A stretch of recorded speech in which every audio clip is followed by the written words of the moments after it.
ఓం నమ శివాయ, శ్రీమాత్రే నమ. అందరికీ నమస్కారం అండి. ఇది ఎక్కడ అనుకుంటున్నారా?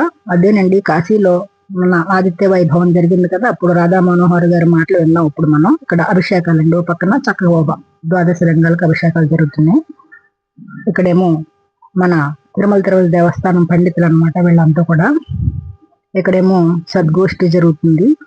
ఓ పక్కనేమో యజ్ఞం. ఇవాళ పూర్ణాహుతి అండి, ఆఖరి రోజు. ఆ పూర్ణాహుతి సందర్భంగా ఋత్విక్కులందరూ కూడా ఆ మంత్రోచ్చారణలో ఉన్నారు.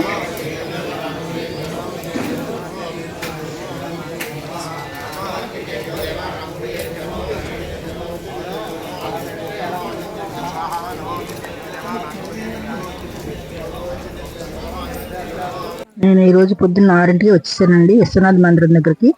ఇక్కడ యజ్ఞం పూర్తి అయిపోయింది కదా, పూర్ణాహుతి అయిపోయింది. అందరూ కూడా ప్రదక్షిణ చేస్తున్నారు. నేను కూడా ఓం నమ శివాయ అనుకుంటూ వారితో పాటు ప్రదక్షిణ చేశానండి 3 సార్లు. అది విశ్వనాథ్ కారిడార్లో గల 4వ గేట్ దగ్గర అనమాట ఈ యజ్ఞకుండం ఏర్పాటు చేశారు. చూస్తున్నారు కదా, అందరూ కూడా ప్రదక్షిణలు చేస్తున్నారు. మన తెలుగు భక్తులే కాకుండా అక్కడ వివిధ రాష్ట్రాల నుంచి వచ్చిన భక్తులు కూడా ప్రదక్షిణ చేస్తున్నారండి. ఈ యజ్ఞకుండం 4వ గేట్ దగ్గర అండి. ఇప్పుడు మనం మెట్లు దిగి కింద ఉన్నటువంటి కళ్యాణ మండపంలోకి రావాలి.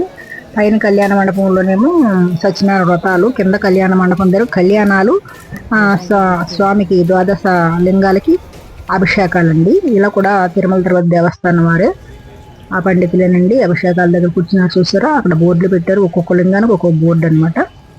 ఇక్కడ మంత్రోచ్చారణ జరుగుతుంది.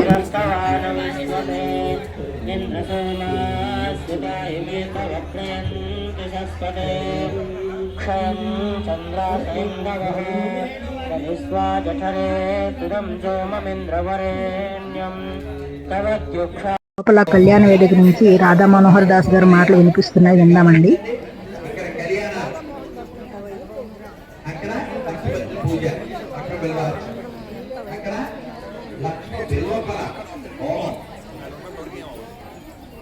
ఇక్కడ అభిషేకాలు 16 వేల సేకీయ శివలింగాలు.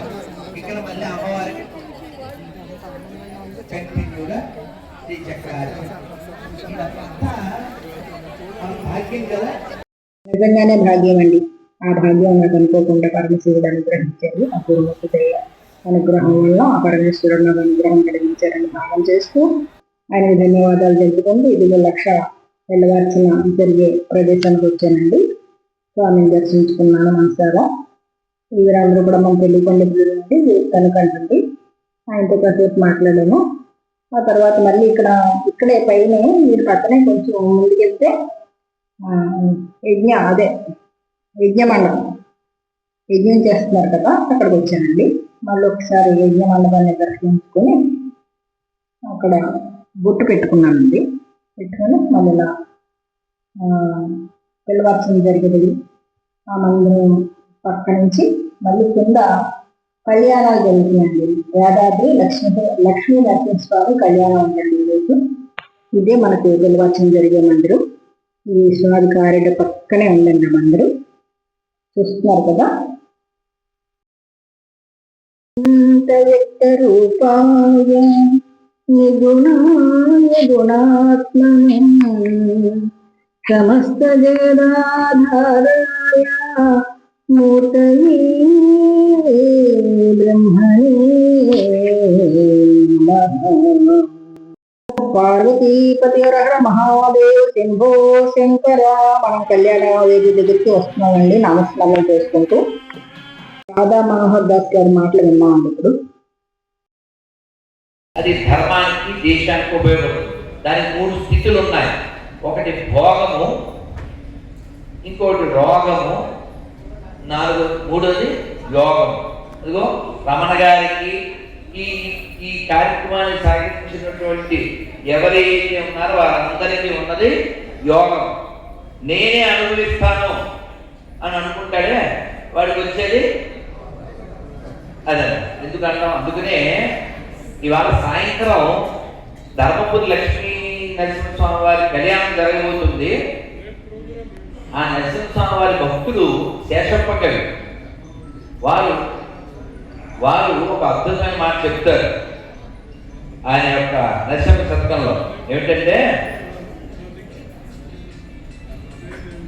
తాను తినక ఇతరులకు పెట్టక ధనము భూమి లోపల దాచి దాచి తుదకు దొంగల కిట్టులో దొరలకగుదు భూషణ వికాస శ్రీ ధర్మపుర నివాస దుష్ట సంహార నరసింహ దురిత దూరా.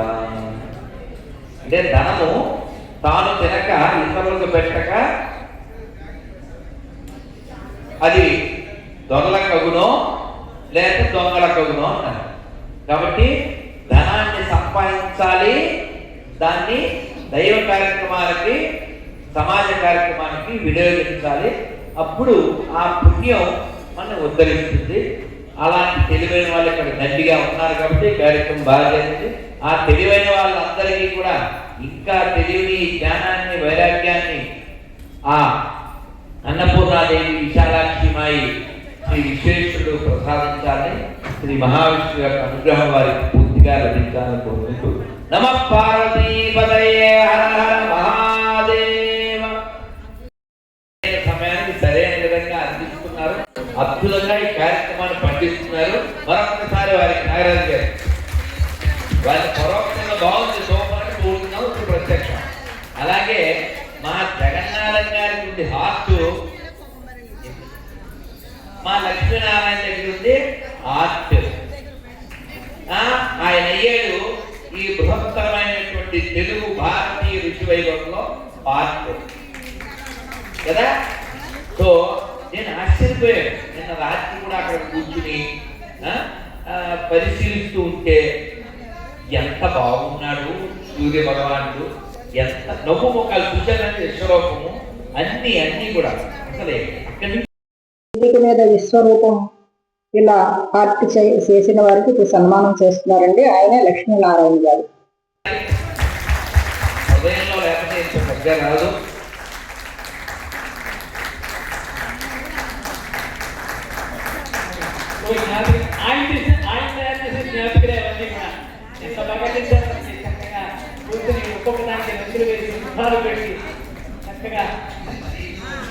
అదిగా ఎవరు వండారో వాళ్ళకే వడ్డించినట్టు వారు చేసిన పని వారికే ఇది అచీవ్మెంట్.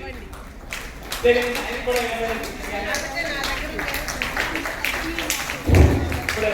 మనందరికీ కూడా ప్రత్యక్ష ప్రసాదం ద్వారా సుమారుగా 12 కోట్ల మందికి దూరంలో ఉన్నప్పటికీ కూడా హృదయం ఇక్కడ పెట్టుకుని ఏ దేశమేగినా ఎందు కాలినా పొగడరా నీ తల్లి భూమి భారతిని అనేటువంటి రాయప్రోలు వారి మాటను నిజం చేశారు. భారత్ మాతాకి సన్మానించవలసిందిగా కోరుతున్నాను. మనం ప్రశ్నించుకోవాలి.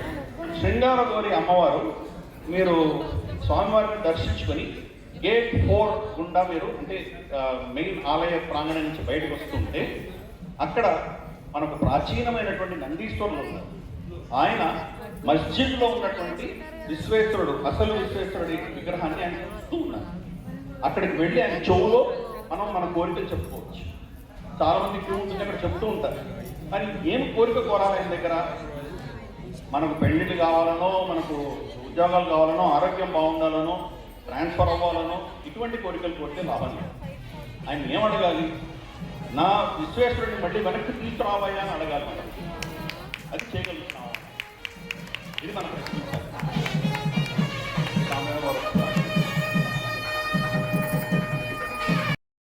అయ్యేటువంటి ప్రయత్నం మనం అందరం కూడా చేయాలి. నందీశ్వరుడిని వెళ్ళి మనం విశ్వేశ్వరుడిని మళ్ళీ వెనక్కు మాకు వచ్చేలాగా అనుగ్రహించవయ్యా అని ఆయన కోరాలి.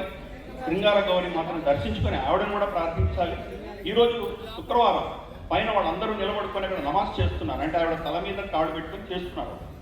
మనలో ఆ ఆక్రోషం ఉండక్కర్లేదు. మన ఆలయాలకు ఏమైనాయి వాటిని మళ్ళీ వెనక్కి తీసుకురావాలని మనం కోరాలా లేదా? పరమేశ్వరుడు కైలాసము ఈరోజు చైనాలో ఎందుకుంది? మనం ఏమైనా ప్రశ్నిస్తున్నామా? అఖండ భారతంలో ఉన్నటువంటి మహాక్షేత్రాలు కోల్పోయామే, అవన్నీ వెనక్కి కావాలి అని మన పరమేశ్వరుడు ఎందుకు కోరట్లేదు? ధర్మ గ్లాని కలుగుతుంది. మన దేశంలో ఇన్ని అవాంఛనీయమైనటువంటి ఘటనలు జరుగుతున్నాయే, వీటి నుంచి మమ్మల్ని కాపాడవయ్యా అని కోరాలా లేదా? ఈరోజు మనం పరమేశ్వరుని ఏం కోరుతున్నాము? ఇటువంటి నాకు ప్రమోషన్ కావాలి, నాకు ఏదో ఆరోగ్యం కావాలి, ఇవన్నీ అటువంటి మహానుభావులని మనం ఏం అడగాలి? మన క్షేమం దాంట్లోనే ఉంది. షణ్ముఖ శర్మ గారు గత 3-4 రోజులుగా చెప్తున్నారు, మనకు వచ్చే జన్మలో మోక్షం ఏమి వచ్చేయదు, ఎన్ని జన్మలు పడుతుందో మనం మోక్షం రావడానికి. అటువంటి అప్పుడు మళ్ళీ వచ్చే జన్మల్లో ఒక 4-5 జన్మల తర్వాత ఇస్లామిక్ రిపబ్లిక్ ఆఫ్ ఇండియాలో మనం పుడితే మన గతి ఏంటి? మన జీవికి ఉత్తమగతులు ఉంటాయా? మన జీవి పురోగతి కోసం, మన ఉత్తమగతుల కోసం ఇక్కడ ధర్మం నిలబడాలి అని మనం కోరుకోవాలి. ఇదే జ్ఞానవాపి మసీద్ అండి. ఇక్కడే శృంగార గౌరి అమ్మవారు చూసారు, అక్కడ కట్టడం పూర్తి చేశారు కదా. ఇక్కడ కాశీలో స్త్రీలందరూ కూడా పోరాడి కోర్టుకి వేసి ఈ శృంగార గౌరిని 2024లో తెచ్చుకున్నారంటండి. ఎంత సాహసం చేశారో చూసారా. ఈవిడే శృంగార గౌరి, ఆ మసీదులోనే ఉన్నారండి. మనకైతే ఇలా దర్శనం ఇస్తుంది 4వ గేట్ నుంచి, నందీశ్వరి నుంచి బయటకు వచ్చేటప్పుడు, విశ్వనాథ మందిర్ నుంచి మనం బయటకు వచ్చేటప్పుడు ఇక్కడ మనం నమస్కారం పెట్టుకుని మనం బయటికి రావచ్చు అనమాట. ఇది శృంగార గౌరి అమ్మవారండి. అక్కడ కాశీవాసులు అందరూ ఆ అమ్మవారిని అలాగా నెత్తి మీద ఆ బోనాల్లా పెట్టుకుని వెళ్ళి అలా సేవిస్తారంటండి దసరా ఉత్సవాల్లో. చూస్తున్నారు కదా, ఈయన నందీశ్వరుడు. ఆ శృంగార గౌరి, ఆ విశ్వనాథ వంక, ఆ మసీదు వంక అలా చూసుకుంటా ఉంటారన్నమాట. ఇప్పుడు సత్యనారాయణ వ్రతం ప్రారంభం అవుతుందండి.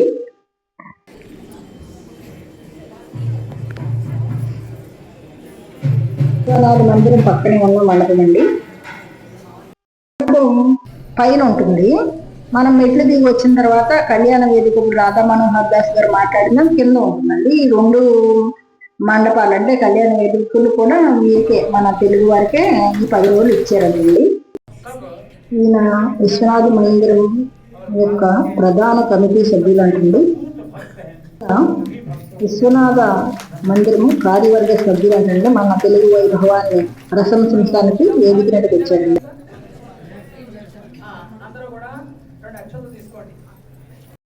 చెప్పదు, హైదరాబాద్ చెప్పాడు పోయి ఆ పాపం వచ్చేస్తుంది మళ్ళీ అని భయం. ఎప్పుడో తప్పనప్పుడు ఏదో భార్య దగ్గర చెప్తే చెప్పదు, అదే కష్టం కదా. పుట్టినవాడు అక్కడికి గొడవలు ఉంటాయని ఏదో చూసి ఉన్నట్టుగా ఏదో మానవ ప్రాణాలు పోతున్నప్పుడు తప్ప ఎప్పుడూ సత్యం. అయితే ఎప్పుడైతే ఈ మాట అన్నాడో ఆయన లతా పత్రాదికం చైవ వర్తతే తరుణౌ మమ, ఆకులు తీగలు తప్ప ఏమీ లేవన్నాడు. ఏదంటే అదే అందుకే సత్యమే మాట్లాడండి. పాజిటివ్, బీ పాజిటివ్, పాజిటివ్ మాట్లాడు. ఉంది, అవుతుంది, వస్తుంది, ఇదే మాట్లాడు. వర్షం వచ్చేస్తుందని కార్యక్రమం అయిపోతుంది ఇలా మాట్లాడకూడదు. ట్రైన్ అందుతున్నాడు 10:30 అయిపోయింది కదా, వెళ్ళిపోయింది, ఎందుకే నీకు ఎందుకు లేట్ అయిందేమో, ఎక్కడో వస్తుంది, అందుతుంది, కుదురుతుంది, కదా, అన్ని పాజిటివే. కాబట్టి 5వ అధ్యాయం పూర్తి ఎవరైతే వ్రతం చేస్తారో, చేసుకుంటారో, చేయిస్తారో ఆ విశ్వనాథుడి యొక్క అనుగ్రహం, మహావిష్ణువులు ఇద్దరు కలిశారు. అద్వైత సాంప్రదాయంలో మనం విష్ణు పూజ శివాలయంలో, శివ పూజ విష్ణాలయంలో చేసినట్టుగా విష్ణు కళ్యాణాలు, శివ కళ్యాణాలు ఇలా కలిసి చేయించాం. అందులో ఎక్కువ నేను 5 నిమిషాలు అన్నాను, చాలా ఎక్కువసేపు తీసుకున్నాను, అసత్య దోషం రాకుండా. ఇక్కడ టైం చూసుకోలేదు కాబట్టి నన్ను విష్ణుమూర్తి అందించాలని కోరుతూ ఈ వ్రతం అధ్యాయం పూర్తయింది. ఇంకొక విషయం చెబుతాను. విష్ణుమూర్తికి అక్షతలు నిషిద్ధం అండి. అక్షతలు పూజ అన్ని పువ్వులే పూజ చేయాలి. అక్షతలు కనుక పూజ చేస్తే అది రాళ్లతో పూజ చేసినట్టు లెక్క, గుర్తుంచుకోండి ఎప్పుడైనా. అందువల్ల విష్ణు మహావిష్ణు, వినాయకుడికి అంటారా ఓ బస్తా అక్షతలు పూజ చేయాలి, శివుడు అంటారా మీ ఇష్టం 2 బస్తాలు పూజ చేయాలి. కానీ మహావిష్ణువు అన్ని పువ్వులే, తులసి దళాలు. ఏమంటే పువ్వులు తులసి దళాలు దొరకట్లేదండి, కార్తీక మాసం కదా అని బంతి పూలే ఉంటాయి, నమస్కారం చేయడం చాలు, తులసి దళం పెట్టుకో, లేదు నమస్కారం చేయి, నమః అంటే చాలు అన్నారు. కాబట్టి విష్ణువుకి అక్షతలు నిషిద్ధం. చాలా మంది ఏమంటారంటే కొద్దిగా అక్షతలు ఏమో కలశం మీద వేసుకుని, కొద్దిగా అక్షతలు నీ మీద వేసుకుంటారు. విష్ణువుకి అక్షతలు నిషిద్ధం అన్నట్టు ఎలా వేసుకుంటారు అంటే, అక్షతలు చేత్తో పట్టుకుంటే స్వామి కీర్తనలు కదండి, గుణగణాలు కదా, ఇవన్నీ స్వామి యొక్క గొప్పదనం కదా కీర్తించింది. ఆ అక్షతలు శ్రవణం వల్ల ఆ అక్షతలో మహావిష్ణు శక్తి ఉంటుంది, అది శిరస్సు మీద ధరించాలి, మనం వేసుకోవాలి, మన పిల్లలకి వేయాలి, కుటుంబ సభ్యులు. విష్ణుమూర్తి మీద వేసేయంటే నాకు తెలియగలుగుతారు ఏమో. సత్యనారాయణ వ్రతం తర్వాత ప్రసాదాల వితరణం, కళ్యాణ వైభవాన్ని తర్వాత వీడియోలో మనం చూద్దామండి. అందరికీ ధన్యవాదాలు, నమస్కారాలు.